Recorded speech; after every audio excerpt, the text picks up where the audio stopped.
always worked so hard, most times 2 jobs, but sometimes even more, much like families today, which left little time for the fun parenting.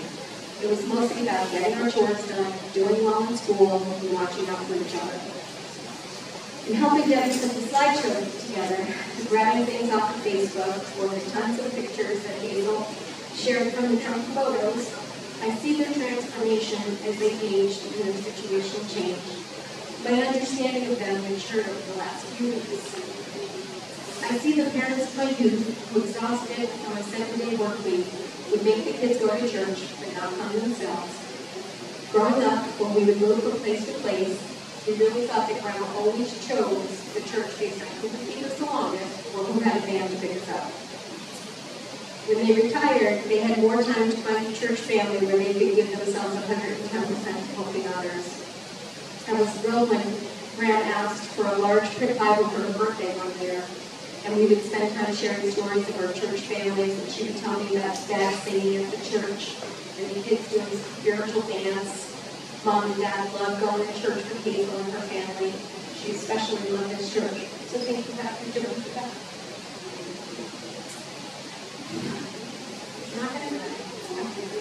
Dad and Mom lived a lot of life over 80+ years and had a lifetime of memories that they shared together with us. When we were young, we used to go on vacation camping, and about a month before any trip, even though usually we would go to the same places, and we'd always go the last 2 weeks of August. I still don't know why we always went the last 2 weeks of August, but we did. Dad would spread the maps out on the table, and he'd mark the route to go over with us kids, because, we might someday have to be a co-pilot. He'd talk about how to avoid the big traffic areas, and hated the rotaries, and he would talk about, we don't get to that bridge by this time, we're going to be stuck, we're going to have another way. And it was a big deal. Those of you that grew up with just telling your phone how to take you places, you might not appreciate maps, but older folks do. But Grandpa always had, and always was, planning for a plan Z for any occasion. I noticed over the last 3 weeks how many times Hazel, Debbie, and I still phrase our plan B. Dad, I'm not sure which of your maps or plan B's brought you to heaven, but we're really thankful for Mom being here to visit you. Mom had a way of getting Dad to do what she wanted with this little girl voice. Y'all know it in your heads, right? You know that. Or it's just a thing she did. I was trying to get Debbie to play something so I could try to mimic her, but there was no mimicking wrong. And she said, let me ask him, I'll get him to do this. And that voice was in my head this morning. Remember the last time I heard it? It was on our last phone call. She said, I love you.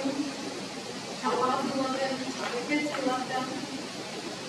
Love you like that. But Dad and Mom love the grandkids. And looking at all the pictures and the smile on their faces and never able to work, you guys just showed the love they had for you in every photo. And Grandma always said it was you guys that kept her young, whether she was teaching her how to do the Snapchat, or she was Snapchat picture face, which looked funny, or my daughter teaching her how to do this thing, which is all up in the pictures. It always made her feel young to be around all kids. And they were always ready to defend or support us with tough love if that's what we needed, or an ear to cry on when our hearts were heavy. And we do all know how much Mom loved to talk. And there was no better subject for her to talk about than the grandkids and the great-grandkids. Living so far away in Massachusetts, sometimes I get so confused as to which child she was talking about, but it didn't really matter because every story began with, my God, Carol, you won't believe what Bill and any of your names, because whatever you did, she thought was amazing. And she would tell me in great detail, and I'd be trying to place which one of you it was. She would end with, oh, she is so smart, he is so smart, they're so hardworking, or something to that effect. And to be honest, I was jealous that we didn't live close enough for her to say those things about the grandkids in the north. But maybe she told you all the same things that she told us about you. And if somebody was having a hard time, she would say, Carolyn, we just got to pray for them. They just need a little prayer and they'll get back on track. And I really appreciated this because her old way of getting people on track was to make them sand floors or refinish furniture. We had great floors and beautiful furniture. When we were teenagers and any of our friends were fighting, she would have us bring them over to the beauty parties over to the house, and she'd have a talk with them, give them each a piece of sandpaper, and set them to sanding the floor in opposite corners. They would come back day after day, and finally by the time they got the floor done, they were friends. And when I asked her why she'd do that, she laughed and said, those boys needed that work to keep them busy and stop fighting. When they're mad at me, they don't have the energy to fight with anybody else. And Mom and Dad cared about people. That never changed throughout their whole life. They felt that everyone should feel welcome and have an outing. They loved when the house was full of friends and family. And my kids thought it was a magical place where everyone got their own pie. You all know what I'm talking about. Everyone ate so many pies at the holiday. We could have all had our own pie. Hazel and I were just laughing yesterday at how alike we are.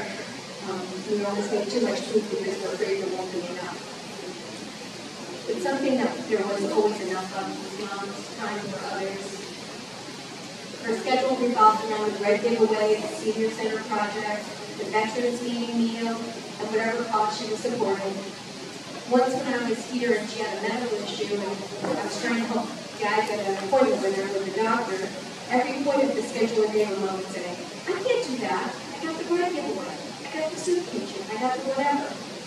She truly lived out the phrase, service before self. And I loved how she supported causes that were important to me as well. For Mother's Day one year, she came to Massachusetts to do a woman known for Habitat for Death night.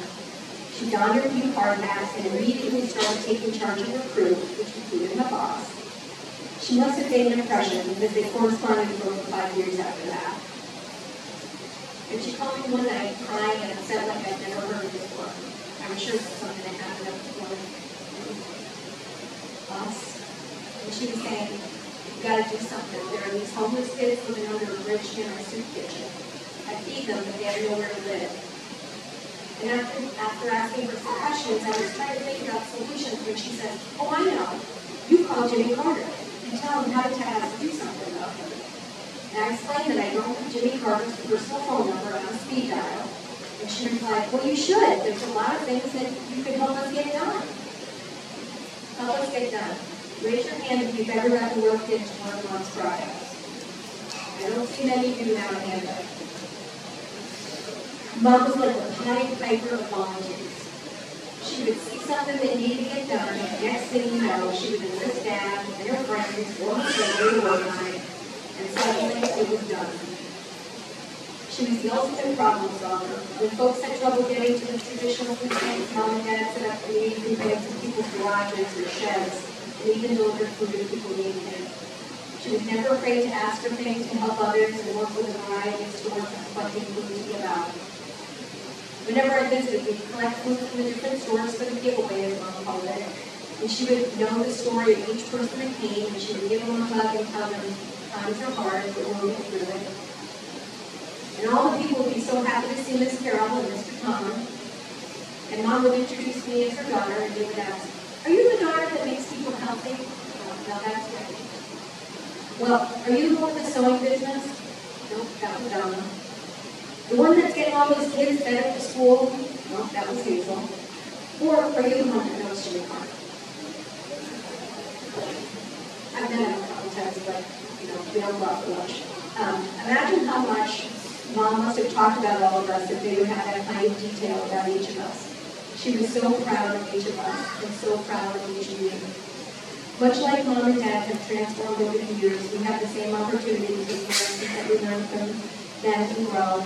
Mom and Dad planted a lot of seeds in all of us, and I imagine that they're up in heaven, rounding up angels to watch over the people they love and who love them. And I also imagine Dad having a one-on-one with God about what real country music is. So at this time, we invite anyone that has a memory that they would like to share to do so now. You don't have to get up if you would like to, if you don't like to, if you really want to. I feel like I could do the officiating song because I always do. Yeah? Okay, we're going to close.